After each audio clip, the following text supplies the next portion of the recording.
Print document. Layout or documents created in InDesign are exclusively designed for printing. The InDesign Print dialog box will make it easy to set up our preferred printing options and saves them as print presets. To open the Print dialog box, let's go to File menu and select the Print command, or you can simply press Ctrl and P. This opens a Print dialog box, which contains a whole bunch of print controls. But for now, let's focus on the most important features that are needed for printing. First of all, using the Printer pop-up menu, let's select a printer that we need for printing. Then let's set the number of print copies to 5 using the Copies field. To organize multiple copies of a print material as complete sets, we can make use of the collate option.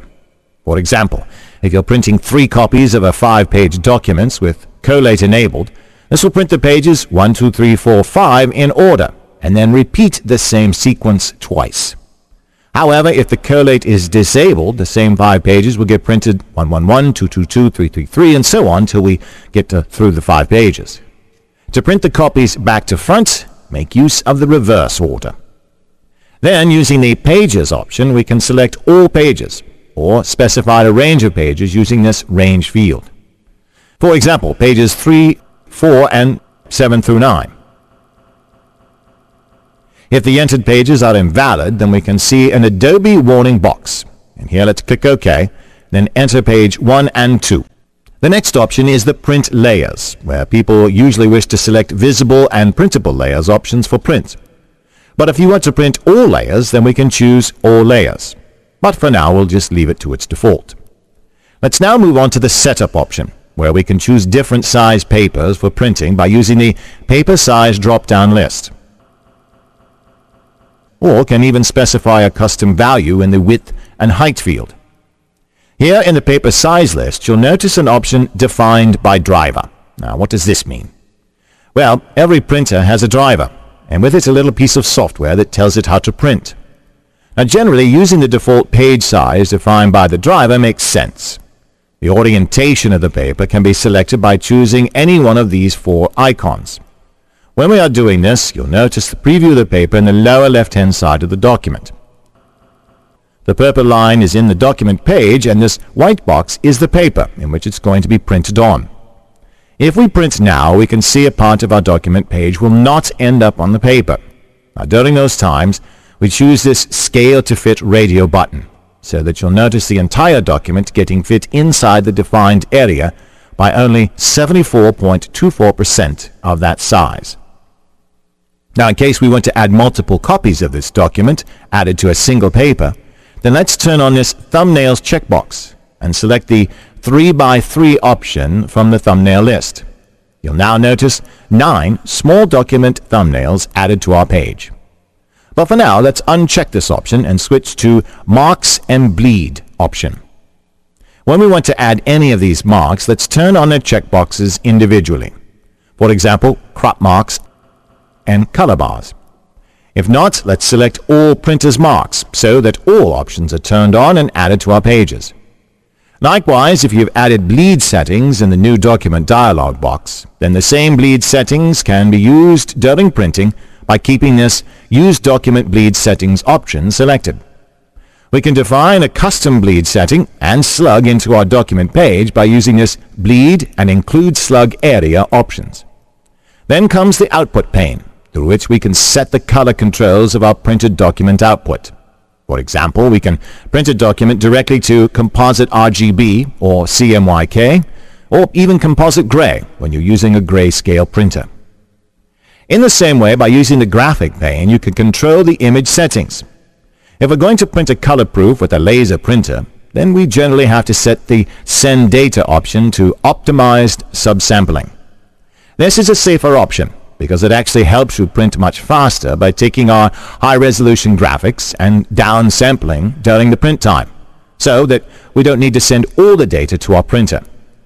The next option is this dialog box in the Advanced pane, where we have to take a look at the Transparency Flattener. We should always have the Transparency Flattener set to high resolution, because it prints best with a high-quality output. Finally, by using the Summary pane, we can see the overall settings of these options listed one by one below the other, including the printer that we have selected. Now, once all these options are set, it can be saved as a preset and used at any time in the future by using this Save Preset button. This opens a Save Preset dialog box, and here you can enter the name for the preset as Final Setting in the Save Preset As field, and then click OK. Now you'll see the name listed in this Print Preset pop-up menu. Thus, by using this dialog box, you can easily set up your own preferred printing options and save them as print presets. Thus, by using the presets, you can print your documents much more quickly and successfully without having to stop and re-enter settings in a dialog.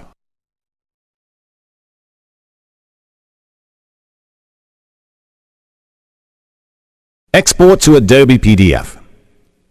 Nowadays, creating a layout exclusively for print isn't enough. As a graphic designer, you're expected to also create a PDF version. Not only do PDFs provide an easy and practical way to send proofs to your clients, but you can also post a PDF of a finalized layout for outline download and reach a much larger audience. Once a file is saved in InDesign, it can be exported in different formats, such as Adobe PDF, SWF, and Jpeg, and so on. Now let's watch how to create an Adobe PDF file. To create a PDF file, let's first go to the File menu and select Export Command, or simply press Ctrl and E. This opens an Export dialog box.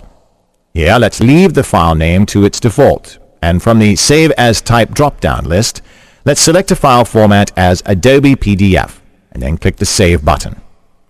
This again opens an Export Adobe PDF dialog box, and here the very first option is the Adobe PDF preset.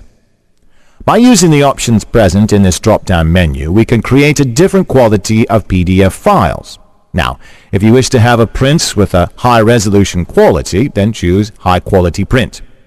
Likewise, if you're going to send your document to press, then you can make use of the Press Quality. We can even create a low-resolution PDF file by selecting the Small File Size option. This type of file is mainly created because we can give it to our manager or client for review. Besides this, we can find three more options, such as PDF X/1A 2001, PDF X3 2002, and PDF X4 2008. Now, if you're going to submit an ad to a magazine or newspaper, then I would highly suggest that you use PDF X1A 2001 preset, because this is considered to be a standard preset in the printing industry. This will help you embed all your files inside your document and will even convert the RGB colors used inside your document to CMYK color automatically. Hence, according to the preset we choose, the compatibility version of the Adobe Acrobat will vary in the compatibility field. But this is the most important field that you have to look at. Here we can see Acrobat 4, 5, 6, 7, and 8 compatibilities. However, Acrobat 4, 5, and 6 play a very important role. So, if you're going to create a proof PDF for a client or a document for web, then choose Acrobat 6, where there's no need to worry about flattening. On the other hand, if you're going to send your document to print, then you have to be careful with the transparency effect applied in your document, such as drop shadow, feather, and so on. In such a case, you have to make use of Acrobat 5. Please note the transparency effect applied in a document has to be flattened before sending it to print. In case you want to create a low-resolution PDF containing a small file size, then you can make use of Acrobat 4 option. But for now, let's fix the compatibility to Acrobat 4 and PDF preset to PDF X1A 2001. The description in the description field will vary according to the types of presets and compatibility that we choose. Then comes the page options. Here, let's select all pages, or we can type a range of selected pages from our document. Below this, we can see a few more options in the Options field. The Embedded Page Thumbnails option will make our PDF file a little bit bigger, but we can see the thumbnail of all the pages very easily. The next one is the Optimize for Fast Web View, and this will help us to stream the PDF, and will also convert all InDesign items into PDF symbols, and will make our file size smaller. In case we want to view the PDF after creating it, well then let's View PDF after exporting option and select it. Likewise, if we have worked with layers inside InDesign, then we can convert InDesign layers into Acrobat layer by turning on this Create Acrobat Layers checkbox. If we've added any bookmarks, hyperlink text, or interactive elements into our document, then by turning on these checkboxes, we can add them into our PDF document. Now below is the general option, and we can see compression option through which we can compress the size of color images, grayscale images, and monochrome images. Compression type can be selected by using the compression list, such as None, Automatic, Jpeg, Zip, and a few others. The quality of the image can be selected through the Image Quality list. If we wish to set marks and bleed options, you can do that by choosing the Marks and Bleed option. Selecting All Printers Marks checkbox helps in adding crop marks, bleed marks, registration marks, color bars, and page information inside the PDF document. The next important option is the Bleed and Slug, through which we set our default document bleed and slug settings by turning on this checkbox. Otherwise, set them manually here by using this Bleed and Include Slug Area options. The fourth option preset on the left-hand side of the dialog box is the Output option. Here, the very important option that we're going to look at is the color conversion, through which we can make sure that we have preserved numbers in the color conversion. This Convert to Destinations is a color management feature, which will convert all the RGB color into CMYK colors, and the items already containing CMYK colors are preserved.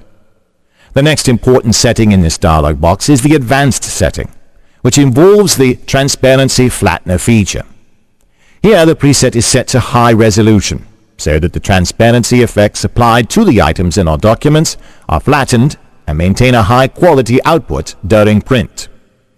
The option present below the Advanced option is the Security setting. The options in this area get highlighted when we select the high quality prints from the Adobe PDF preset.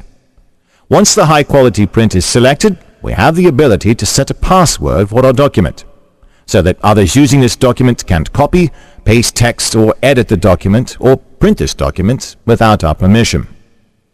Finally, by using the Summary setting, we can view and save the summary settings by using the Save Summary button. If we wish to use this setting in the future, then we can save this by clicking this Save Preset button.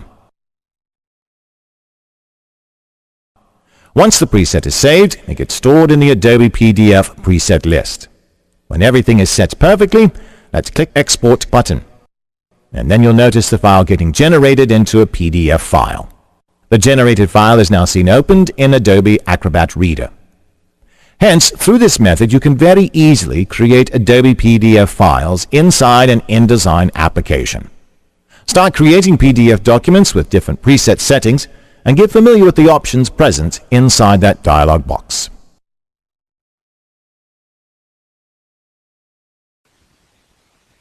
Export as JPEG.